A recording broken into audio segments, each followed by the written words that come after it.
ওই তো ডাক্তার বাবু, আপনাদের মধ্যে ফুটো ভস্রিবালাকে। এই তো পারা, আমি আপনারা সকলে একটু ভেতরে আসুন। ডাক্তার বাবু সব ঠিক আছে তো?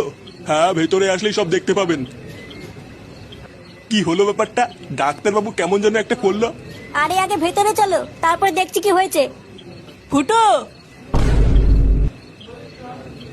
আমরা চলে এসেছি।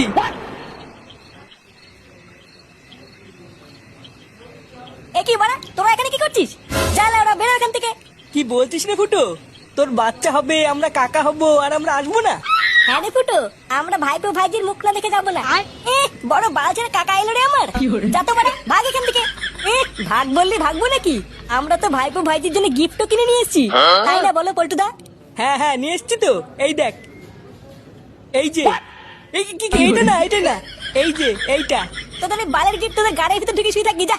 অমন করছিস কেন রে ভাই? সকালে সবকিছু ভুলে যা না। হ্যাঁ রে ফুটো, যা হয়েছে ভুলে যা। চল আমরা সবাই মিলে গিয়ে দেখে আসি। হ্যাঁ রে বাবা, তোদের ভিতরে যা হয়েছে সব ভুলে যা। আর তোরা সবাই চল, সবাই মিলে গিয়ে দেখে আসি। হ্যাঁ কাকু, চলো চলো।